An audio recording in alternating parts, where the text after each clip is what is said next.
They tell us that war doesn't just kill people, it breaks the clock of time. In Liberia, we saw things that no prayer can wash away. My name is Abraham.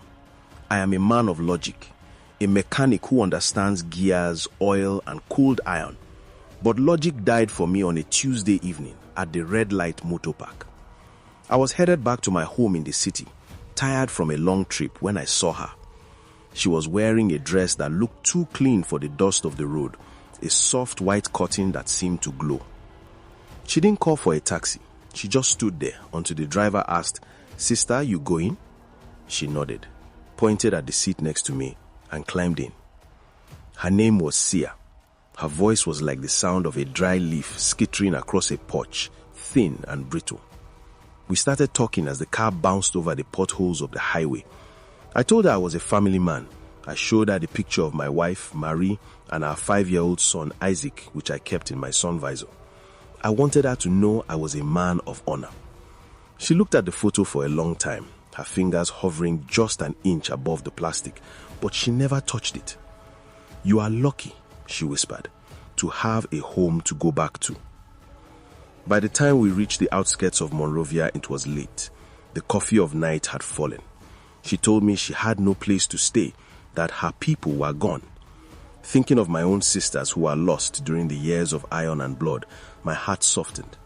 I couldn't leave a woman alone in the dark. I called my best friend, Kofi, who lived nearby and had a spare room. "Kofi," I said, "I have a traveler here. She needs a roof for one night." Kofi welcomed us with the hospitality of a true Liberian. He offered Sia a bowl of pepper soup and rice. This was the first time I felt the hair on my neck stand up.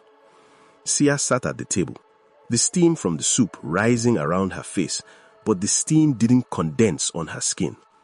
She picked up the spoon, moved the rice around the plate, but not a single grain entered her mouth.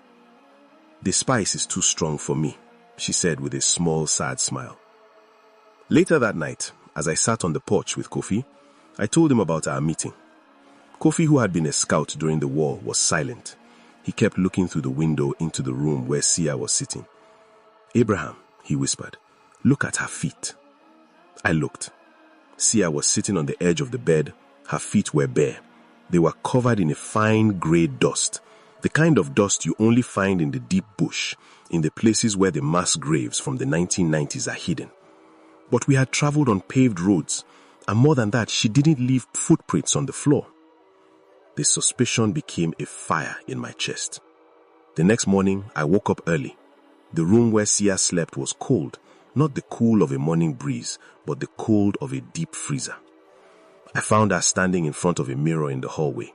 She was staring at her reflection, but she wasn't fixing her hair. She was touching the glass, looking confused. I walked up behind her. "Sia, are you okay?" I looked into the mirror to see her face. My own reflection was clear, tired and worried. But in the mirror, where Sia stood, there was only a blur. It was like looking through a heavy rain.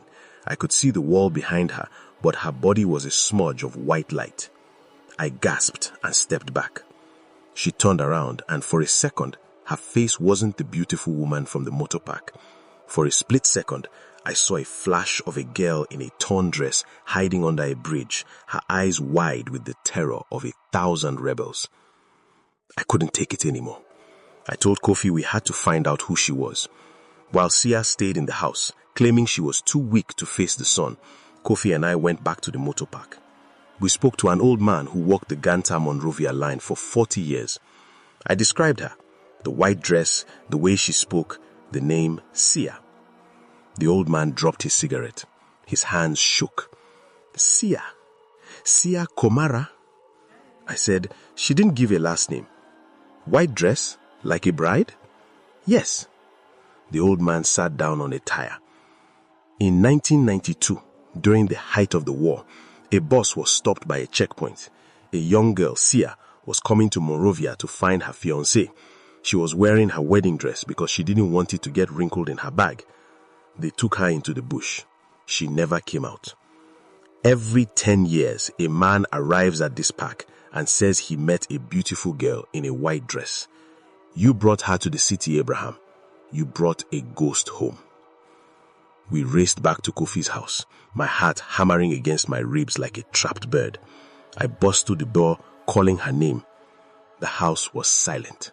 The room was empty. The bed was perfectly made, as if no one had lain on it. But on the pillow, there was a single item, a small, rusted locket. I opened it with trembling fingers. Inside was a photo of a man who looked exactly like me, but from a different time. I realized then why she had chosen me. She wasn't looking for a ride, she was looking for the life she was robbed of. She saw my family, she saw my son, and for a few hours, she allowed herself to believe she had finally arrived at the wedding that never happened. I never saw Sia again, but sometimes, when I'm driving late at night near the red light district, I see a flash of white in my rearview mirror. I don't stop anymore. In Liberia, we know that the war ended years ago, but for some, the journey is still going on.